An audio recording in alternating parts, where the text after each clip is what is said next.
네, 안녕하세요. 57회 관련도 문제 시작하겠습니다. 자, 1번 먼저 보시죠. 1번 문제 똑같이 나왔던 기출이고요. 분자량이 100일, 분해 온도가 400도씨. 야, 요게 포인트죠. 흑색 화약의 원료다. 제1류 위험물이다. 다음에 답하시오. 흑색 화약의 원료는 질산 칼륨이요. 그러면 질산 암모늄은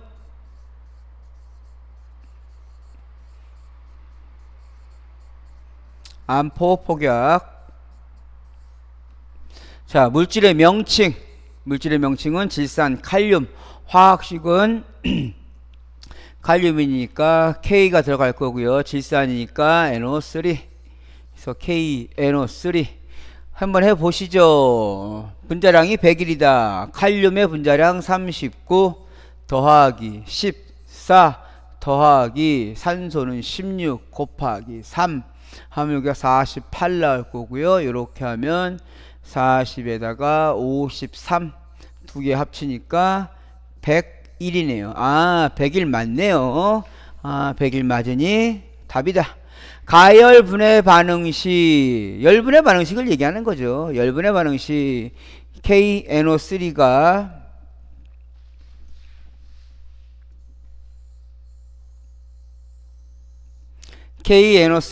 열분해하면 뭐 나온다? 산소 나온다.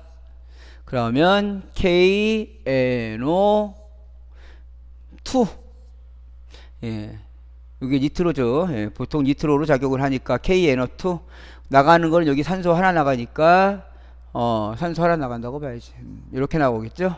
산소 하나만 튀어나가니까 산소는 이원자니까 각변에 2를 곱하시면 되겠죠. 이때 흑색 화약의 역할은 산화제 또는 산소 공급원.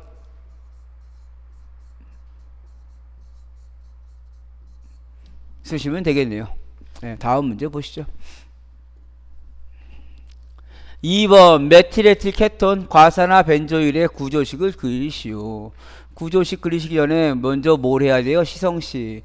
메틸에틸 케톤의 시성식은 메틸인 CH3 에틸인 C2H5 케톤이다. 그러면 CO. 과산화 벤조일이다. 그러면 과산화 벤조일은 C6H6인 벤젠에서 수소 하나가 빠져나가고 CO가 붙은 거예요. 이것이 과산화니까 산소가 과하게 있는 것이다. 그래서 여기도 2. 이걸 가지고 구조식을 그리는 거죠. CH3니까 CH3 C2H5니까 C가 2개. 거기에 CO가 왔다. 그러니까 C의 O. 과산화 벤조일은 요거 벤젠을 그리시는데 주의하실 거예요. 예. 모서리가 여기가 와야 됩니다. 이러한 벤젠에 뭐가 붙었냐? 예, CO가 붙었죠. C가 붙고요. 그 다음에 O 산소가 붙어 있고요. 이것이 몇 개? 2개래요. 양쪽에 2개니까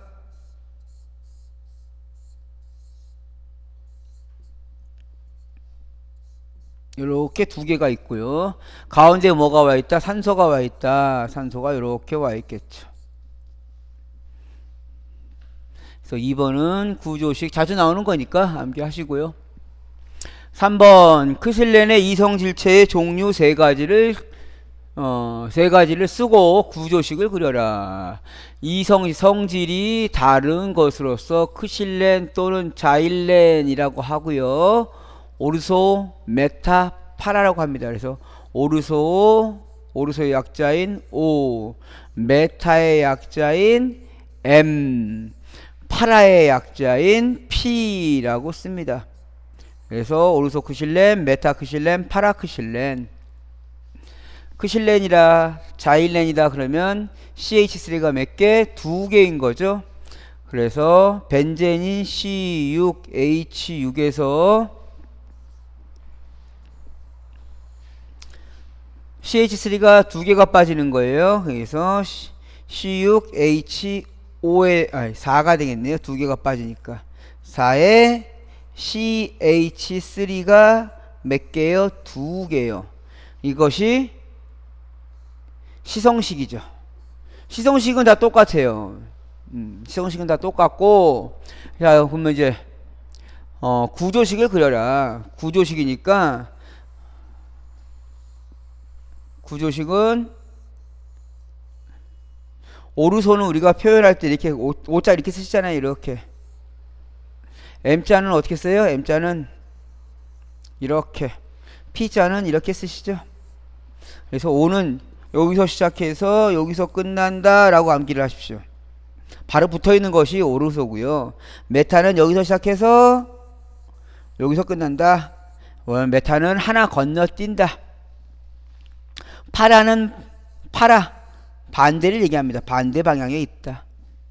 그래서 모양을 여기서 시작해서 오르소, 여기서 시작해서 메타, 여기서 시작해서 파라 이렇게 암기를 하십시오. 그래서 O크실렌, M크실렌, P크실렌이라고 합니다. 다음 문제 보시죠. 4번. 이동 탱크 저장소에 대하여 다음 기준을 쓰시오.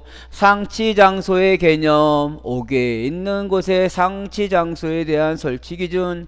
옥내에 있는 상치 장소에 대한 설치 기준. 상치 장소란 이동 탱크 저장소는 어떠한 이동할 수 있는 기구로서 자동차 개념 생각하시면 됩니다. 자동차가 움직이면 차가 위주인데 이동 탱크 저장소는 차가 위주가 아니죠. 자동차에 실려 있는 탱크가 위주죠. 그래서 그 탱크가 운행을 안 하고 가만히 있을 때는 차는 주차를 한다 그러죠. 그 주차의 개념으로 나온 게 상치예요. 그래서 그 상치 장소의 개념이란 뭐냐? 이동 탱크 저장소를 주차할 수 있는 장소이다. 옥내 먼저 하시죠. 옥내.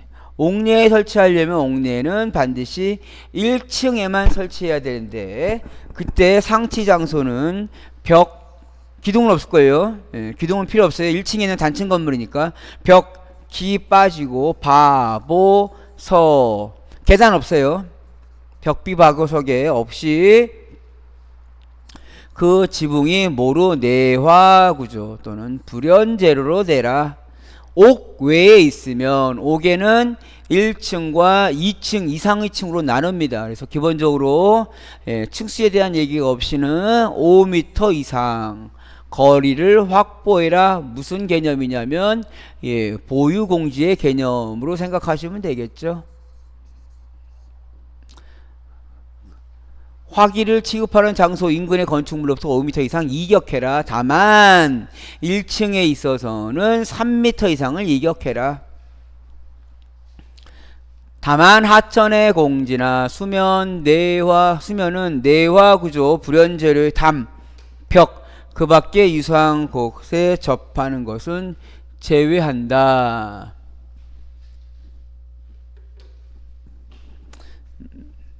50실에부터 나오긴 했는데요. 이거 또 나올 수 있습니다. 이번에 좀 암기를 하시고. 5번 보시죠. 트리에틸알루미늄이 물과 반응하였다. 이때 발생하는 기초의 위험도.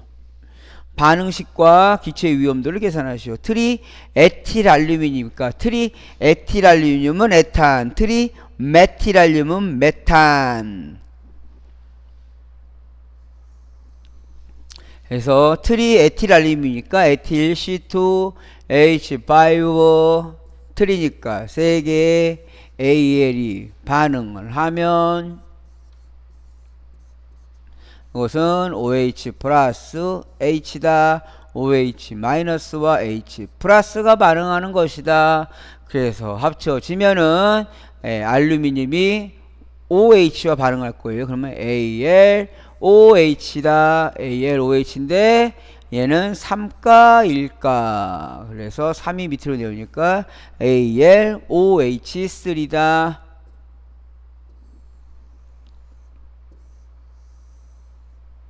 자, 그러면 OH가 몇 개? 3개 해야 되니까 여기 OH가 총 3개가 있어야 된다. 그러면 총 몇 개의 H가 남아요? 3개의 H가 남은 거. 이 H가 어디로 간다? 1로 간다. 그러면 C2H5에서 H6이 되겠죠. 그것이 몇 개가 있다고요? 총 3개가 있더라. 그럼 요것이 뭐다? 반응식이다. 이때 생성하는 물질이 위험도를 구하라. 메탄, 에탄. 에탄이죠, 에탄. 기억하시죠? 매, 에, 푸, 부. 그래서 메탄, 에, 탄, 프로, 판, 부, 탄입니다. 그래서 매푸부, 오1호상, 이비사 2.1%를 구하고 18 팍사. 그래서 물어보는 거는 에탄 그러면 12.4 마이너스 3분의 3이더라. 계산기를 누르시면 답이 나오겠죠. 다음 문제 보겠습니다. 다음 6번 철분이 물질과 반응할 때 화학 반응식을 쓰시오. 철하면 플러스 3가 플러스 2가 플러스 4가도 있어요. 그래서 주로 뭐 이제 3가를 기준으로 생각을 하시는 게 가장 맞고요. 이거는 2가를 쓰건 3가를 쓰건 4가를 쓰건 틀리다고 할 수는 없어요. 그래서 저는 지금 3가를 기준으로 설명을 하겠습니다. 염산과의 기준, 염산이니까 Cl2입니다. 이거 주의하세요. 아, 염산이죠. Cl2가 염소죠, 염소. 염산이니까 HCl. HCl. 수증기는 H2O. 산소는 O2.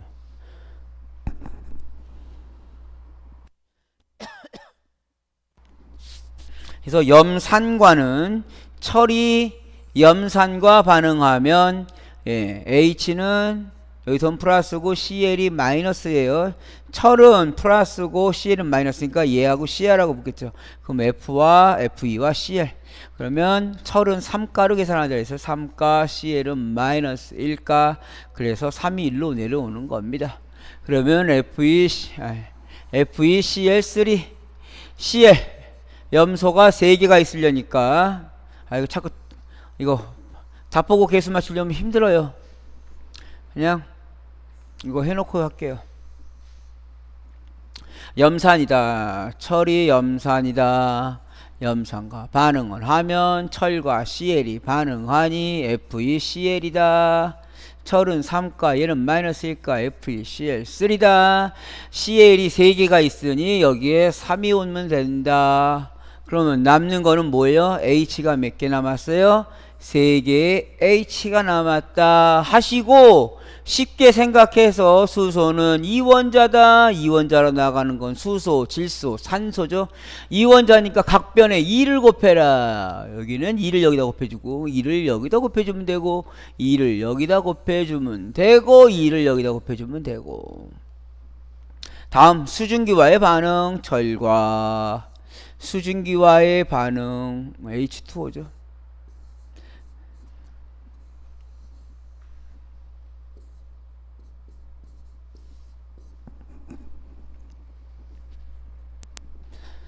여기서 주의하실 거는 얘를 OH 플러스 H랑 해서 OH가 철과 반응하는 것이 아니다 라고 했죠. 왜? 철을 물속에 넣으면 철이 급격하게 반응하지 않습니다. 철은 물과 반응하여 급격하게 반응하지 않고 서서히 산화됩니다. 그래서 물과의 반응이 아니라 수증기와의 반응이라고 표시한 거고요.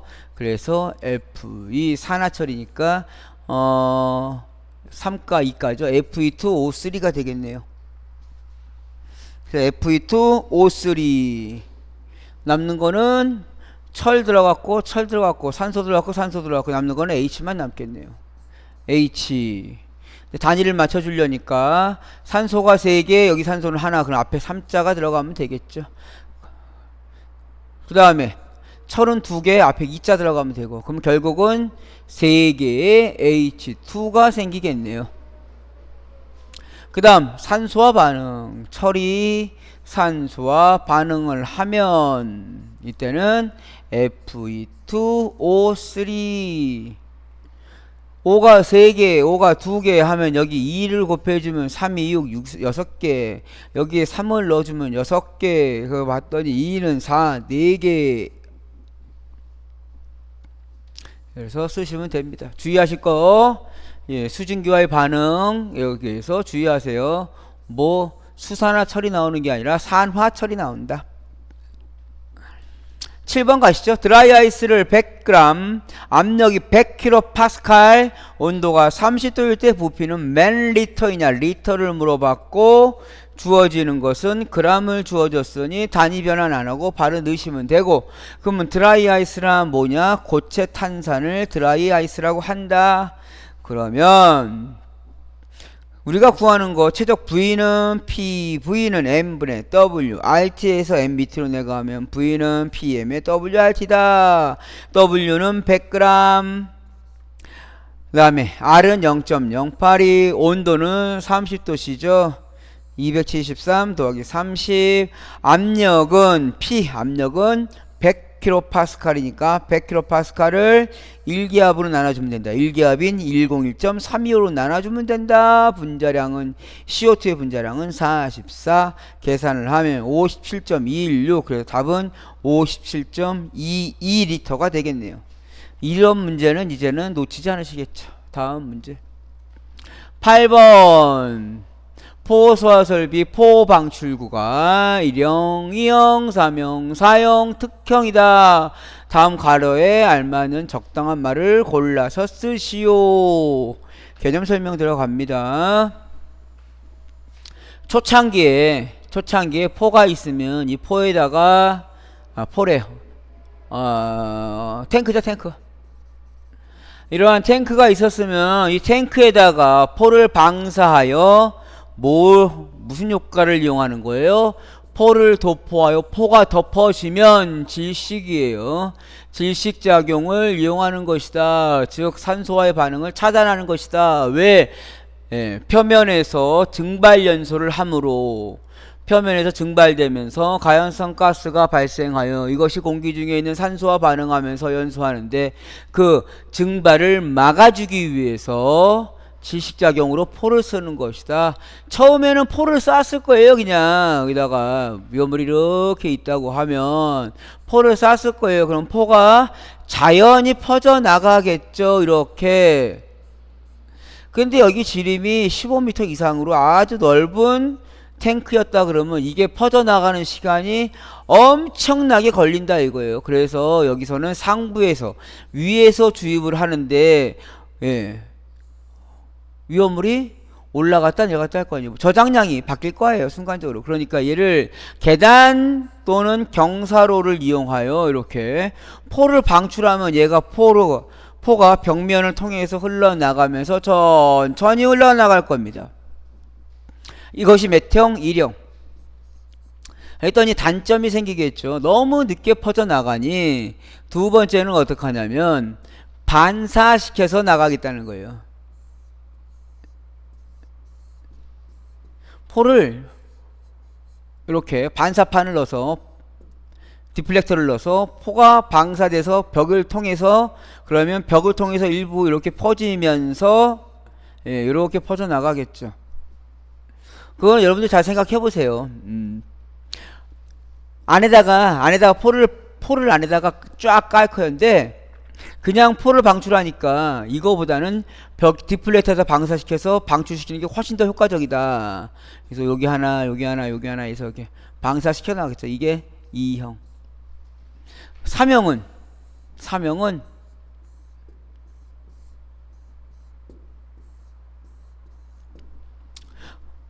이것의 가장 큰 문제는 가운데가 비어 있다는 거예요. 가운데가 가운데까지 포가 도달하려면 엄청 많은 시간이 걸려. 근데 화재가 나면 이 열기에 의해서 가운데까지 포가 못 가는 거예요. 열 때문에 소포해 버리니까. 그래서 결론은 어떻게 방법을 쓴 거냐. 이 아래에서 여기서는 이제 송포관이라는 얘기 나옵니다. 여기는 반사판이라는 개념이 나오고, 여기는 계단경사로라는 말이 나오고. 그래서 1형은 계단경사랑 2형은 반사판, 3번은 반사판, 이 영어로 디플렉터예요. 3형은 송포관이라는 말이 나와요. 송포관을 가운데다 배관을 넣고 여기서 포를 방출하겠다는 거예요. 그럼 포가 어떻게 이렇게 나갈 거 아니에요.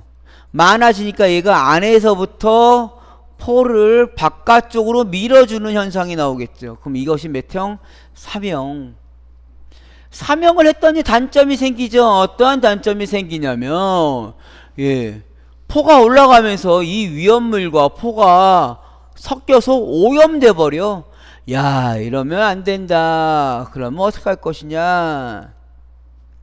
여기다가 송포관 말고 이제는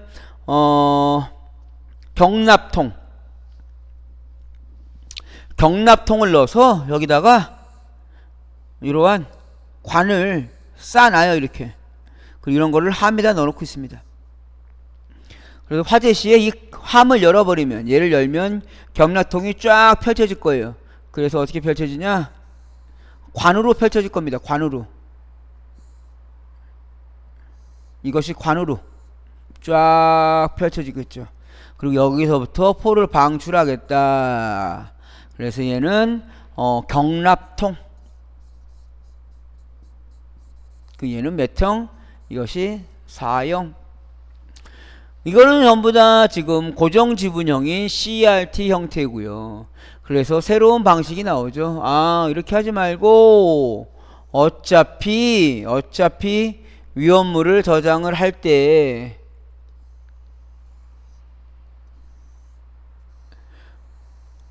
가운데 부분을 FRT를 넣는 거예요. 플로팅 루프. 부상지분 구조를 넣을 거니 가운데 부분에다가 뭘 넣겠다? 철판을 넣는 거예요. 가운데다가. 그러면 가운데로 약재를 퍼뜨려 보내지 않아도 되죠. 그러면 이 공간에만, 이 빈 공간에만 약재를 넣겠다. 그것이 뭐다? 특형. 그래서 특형이라고 말이 들어가면 굽돌이판이란 말이 들어갑니다. 굽돌이판.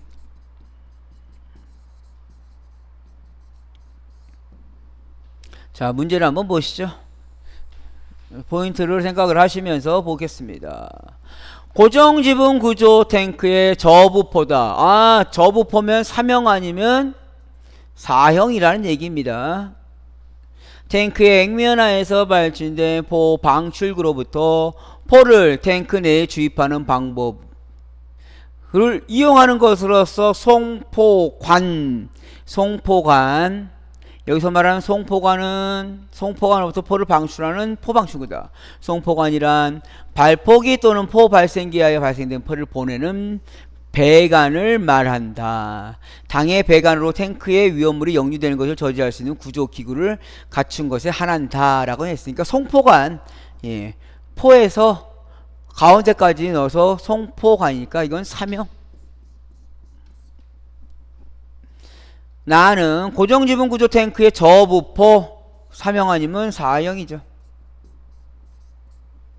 평상시에는 액면하의 저부에 설치된 경납통 나왔죠.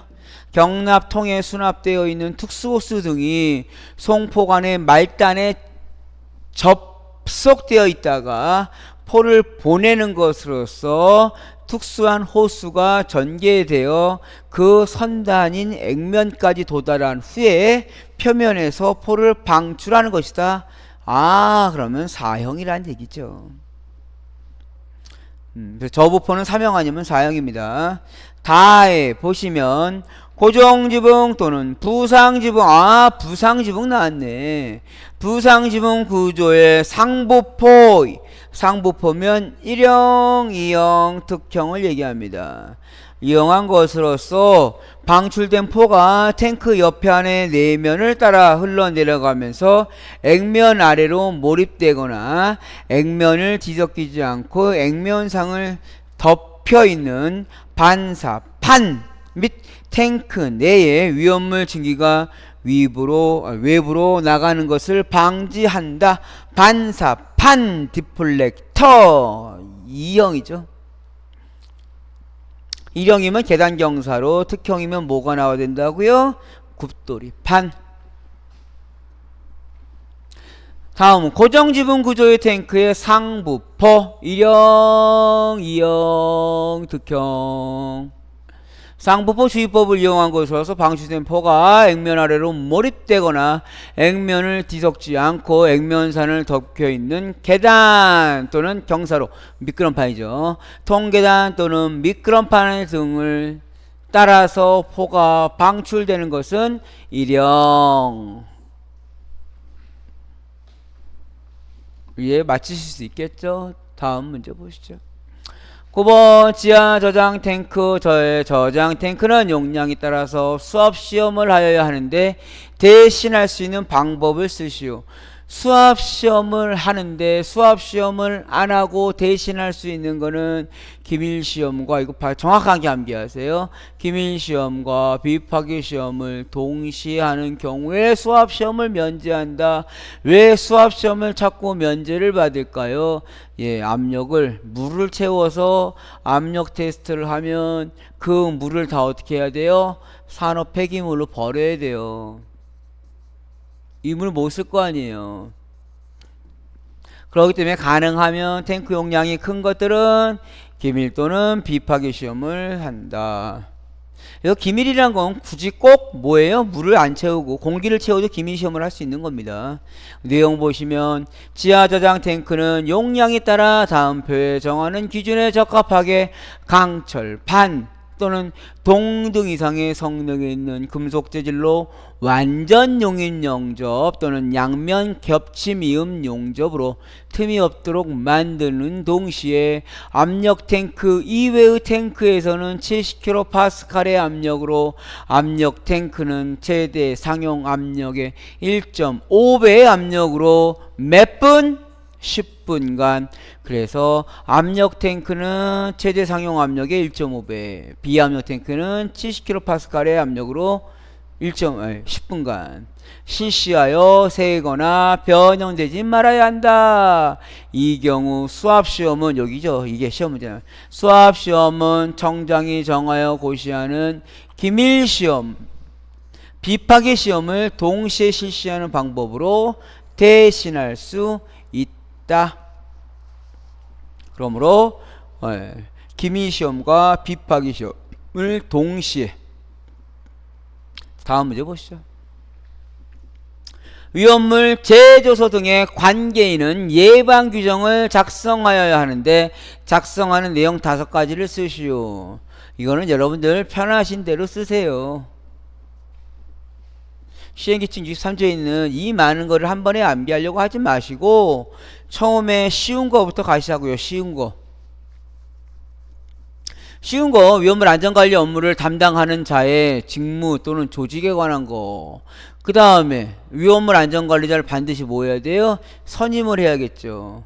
선임했는데 선임자가 없으면 어떻게 해요? 직무를 대행할 사람이 필요하죠. 그래서 안전관리자가 대행 질병 등으로 인하여 직무를 수행 없을 때는 직무 대리자에 관한 사항. 그 다음에 위험물 안전관리법에 의해서 자체 소방대를 설치해야 되죠. 그래서 자체 소방대 설치 운영 편성과 화학 소방 자동차 배치에 관한 사항.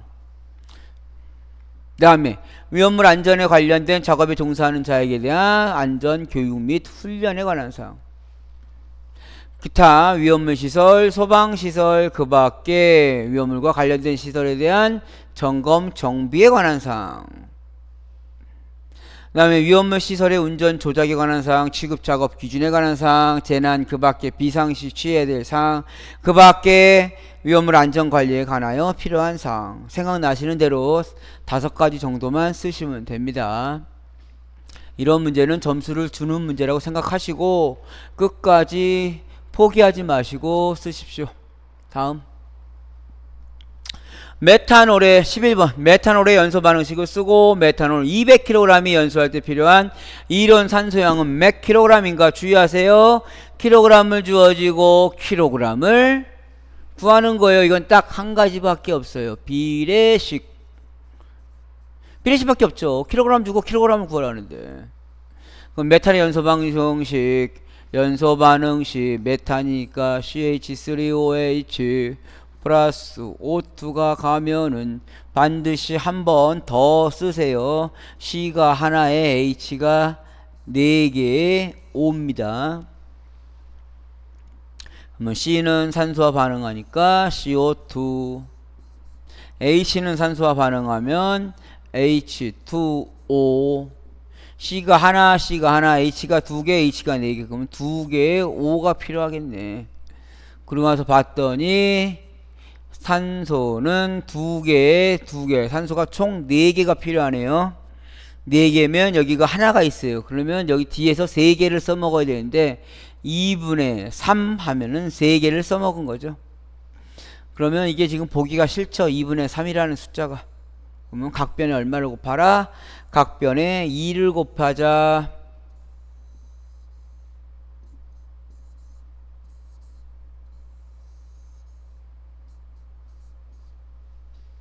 맞나요? 2개의 메탄올과 산소가 3개 하면 2개의 CO2 플러스 4개의 H2O 맞죠? 반드시 직접 하시고요. 이 식에서 메탄올이 얼마래요? 얘가 200kg이 있대요. 그러면 얘가 얼마의 산소가 필요하겠냐? X kg이 필요하냐? 죠. 그러면 2몰에서 3몰이 된 거예요. 즉 메탄올은 그러면 몇 몰이 있었다는 얘기예요. 2몰의 메탄올이니까 메탄올은 1몰을 기준으로 하면 100kg이고요. 그러면 비례식이니까 얘가 1몰일 때 얘는 얼마가 되는 거예요? 1.5몰이 되겠죠. 즉 1.5배가 되는 거예요. 이해적으로 말씀드린 거고, 계산 방식 할 때는 계산은 간단해요. 그럼 얘는 여기다 그냥 그대로 쓰세요. 얘는 2몰 곱하기 메탄올의 분자량은 얼마? 32. 일 때 얘는 몇 몰이에요? 3몰이죠. 3몰 곱하기 산소의 분자량은 16 곱하기 2니까 32. 이렇게 되는 거죠. 요게 2몰, 요게 3몰. 크로스. 그럼 X는 요게 분자로 오는 거예요. 2 곱하기 32. 요게 분모로 가는 겁니다. 3 곱하기 32 곱하기 200. 그러면 계산하시면 300 나오겠네요. 300.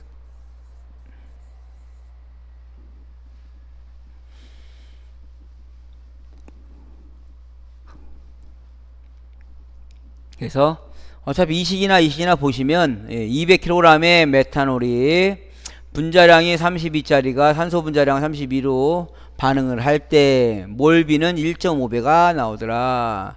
계산하시면 300. 11번 주의하시고. 12번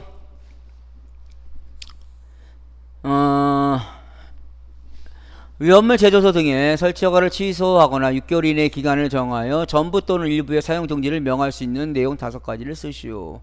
요거는 100% 암기를 하시고, 암기법은 대전기 변경 완선 명령 위반 10, 15, 30에 369다. 그래서 대전기 끊고 변경 완선 끊고 위반. 그거는 10, 15, 30이다. 10, 15, 30이다. 그리고 3, 6, 9다.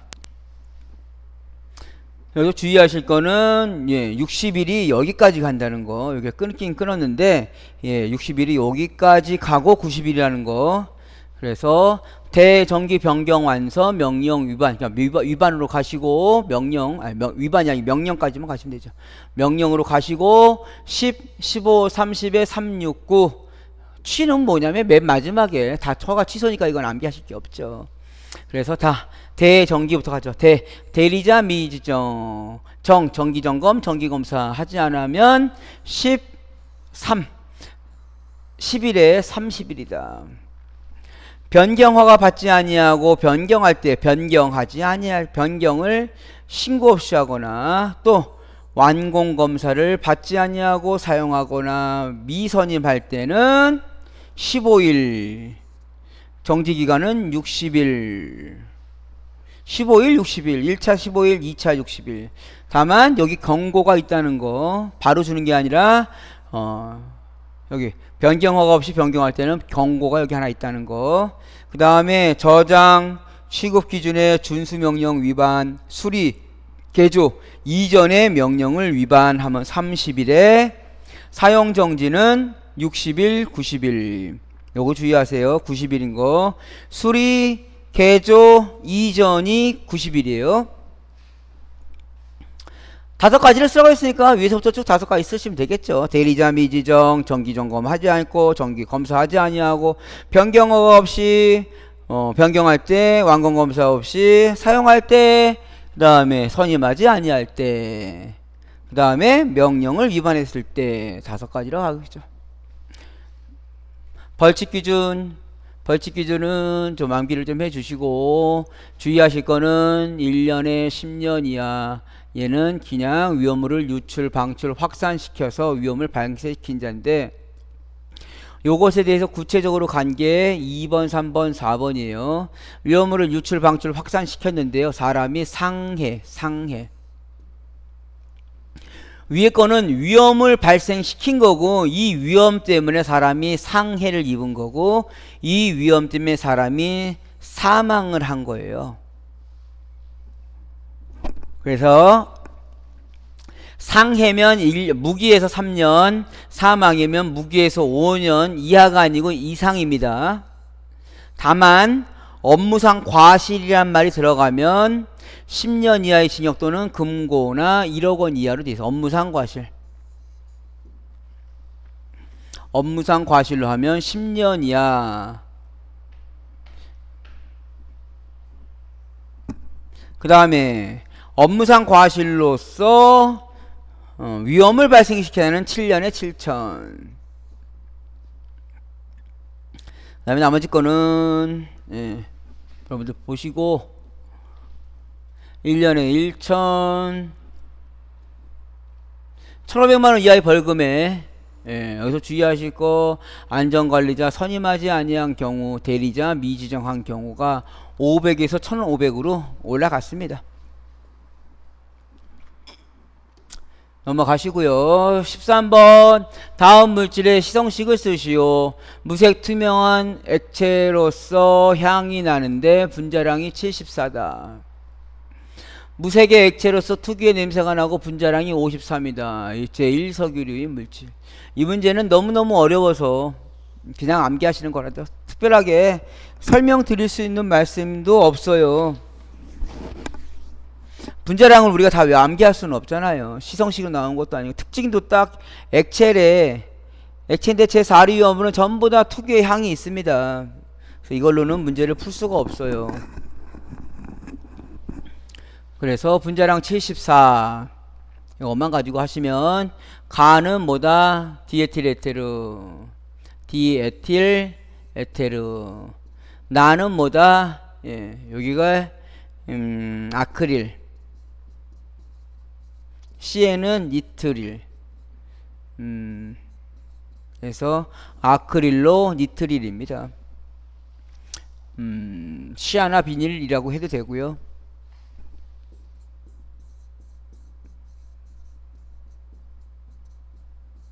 아크릴로 니트릴로 암기하시는 게 낫겠죠. 시성식을 쓰라고 했으니까 아크릴 또는 비닐은 CH2, CH 요거 넣어주셔야 돼요.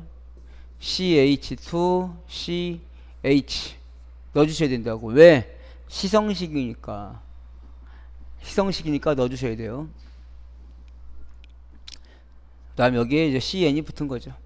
다음 문제. 14번 문제 보시죠. 14번 10도씨에서 KNO3 10H2O가 12.6g이 포화되어 있다. 여기에 20g의 물을 더 넣는다면 이때 용해도를 구하시오. 용해도란 용해도 농도가 아니에요. 용매분의 용질이다. 그럼 여기서 용매가 얼마고 용질이 얼마인지를 봐야겠죠. 그러면 KNO3 뭐죠? 질산칼륨 물이 들어가 있는 거니까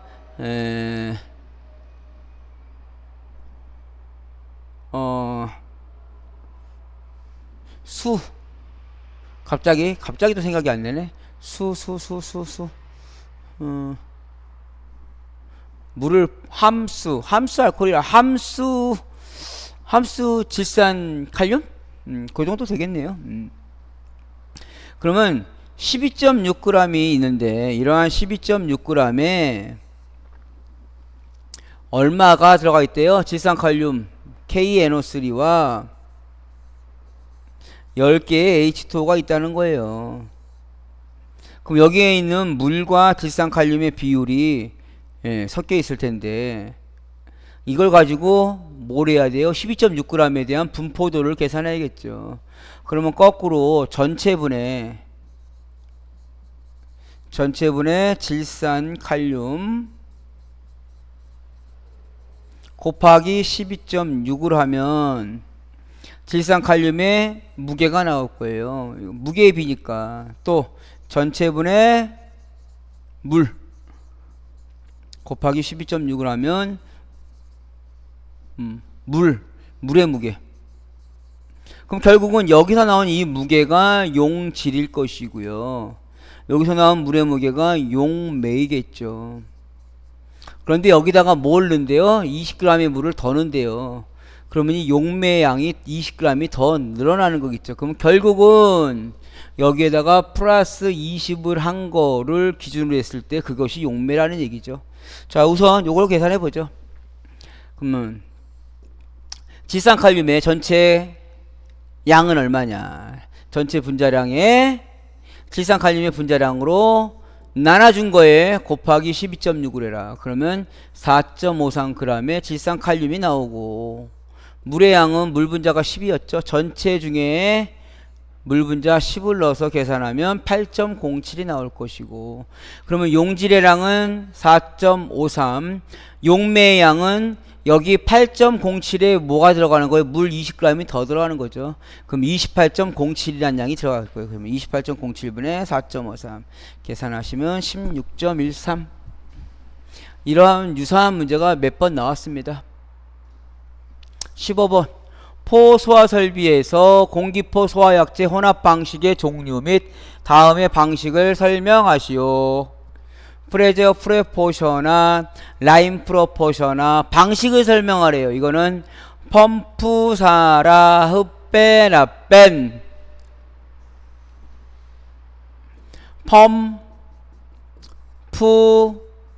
펌프사라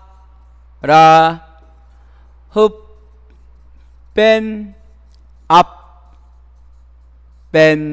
그러면 펌프 프로포셔나는 흡입기 프레저 프로포셔나는 벤츄리 효과 프레저 사이드 프로포셔나는 압입기 라인 프로포셔나는 벤츄리 여기서 지금 물어보는 게 라인 프로포셔나 물어봤으니 벤츄리란 말 반드시 들어가고요.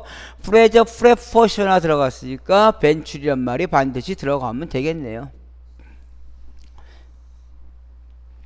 자 펌프사라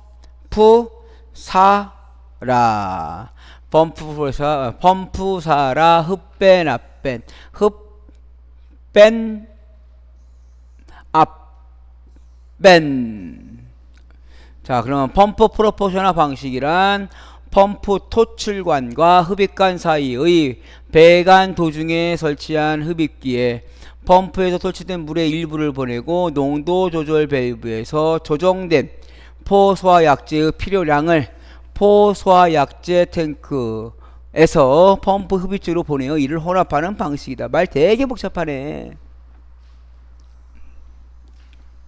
되게 복잡해. 펌프로 혼합을 한다는 얘기예요. 펌프가 있으면 누가 혼합한다고요? 펌프가 혼합하니까 여기서 나온 양을 다시 넣겠다는 얘기입니다. 그럼 펌프가 혼합시켜서 나가는 거죠. 여기에 뭘 넣는다고요? 농도 조절 밸브. 여기서 약재를 농도 조절 밸브로 조정하면 혼합이 되겠죠. 가장 많이 쓰이는 곳이 어디? 소방자동차예요. 그래서 여기를 흡입기라고 합니다. 소방차에서 주로 많이 쓰고요. 프레저 프로포셔널, 프레저 압력. 자, 펌프와 발포기 중간에 설치된 벤츄리 간의 벤츄리 작용과 펌프 가압수의 포소화약제 저장 탱크에 대한 압력에 따라 포소화약제를 흡입 혼합하는 방식이다. 말은 어려워요. 이해하시면 간단한데 말이 좀 어려워. 프레저 프로포셔널의 프레저는 압력이죠.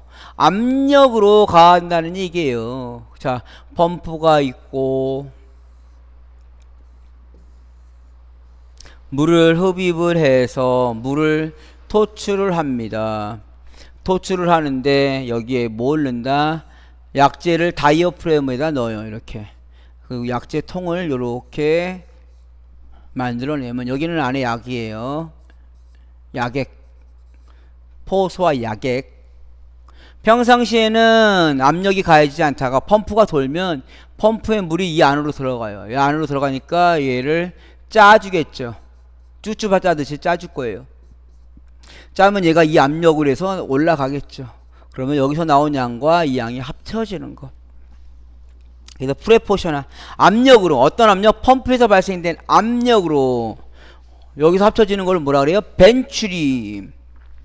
그래서 펌프와 발포기 중간에 설치된 벤츄리 간의 벤츄리 작용과 펌프 가압수에서 나온 압력에 따라서 포소약제를 흡입 혼합하는 방식으로 가장 많이 쓰는 방식입니다. 세 번째, 프레저 사이드 프로포셔널. 프레저 사이드, 압력을 사이드, 옆에서 줬다. 이 방식에 단점이 있어요. 압력을 꽉 채워야 돼요. 그 전까지는 뭐만 나와요? 물만 나와요. 그래서 초기 소화에 포가 바로 안 나오는 단점이 있어요. 그래서 이 단점을 해결하려고 어떻게 했냐, 요렇게 펌프를 또 넣어요. 이 펌프에다가는 약재를 넣는 거예요. 약액을. 이 펌프 돌리고 이 펌프 돌리면 여기는 물이 들어갈 것이고 여기는 약액이 들어갈 것이요. 약재가, 포소화 약재가, 포약재가. 그럼 여기서 포약재를 혼합시켜서 방출하겠죠. 이것은 뭐다? 예, 압력으로 입력시킨다 해서 압입기라는 말이 들어갑니다. 압입기. 그게 뭐다? 프레저 사이드다. 그래서 펌프 토축관에 압입기를 설치하고 포소화 약재 압입용 펌프로 압입시켜서 혼합하는 방식이다. 그 다음 라인 프로포셔널. 라인 프로포셔널은 제일 간단하죠. 소량일 때 씁니다. 양이 적을 때 어떻게 쓰냐, 라인이잖아요. 라인. 그냥 펌프가 있으면 약재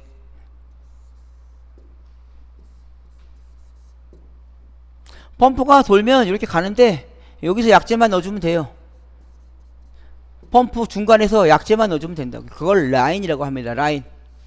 그래서 펌프와 발포기 중간에 설치된 벤츄리 간의 벤츄리 작용에 의하여 포약재를 흡입 혼합하는 방식이 라인이다. 다음 문제 보시죠. 네 가지 전부 다 암기를 하시고, 알코올이 10g, 물이 20g 혼합되어 있는데 비중이 0.94라면 이때 부피는 몇 리터인가? 비중이 0.94라요. 비중이. 근데 알코올이 10g, 물이 20g이 혼합되어 있대. 그럼 전체는 30g이냐는 얘기죠. 전체 30g이 비중이 0.94로 되어 있으면 무게가 무게의 비가 0.94라는 얘기예요. 부피는 얼마인가? 나누기 0.94 하시면 답 나옵니다.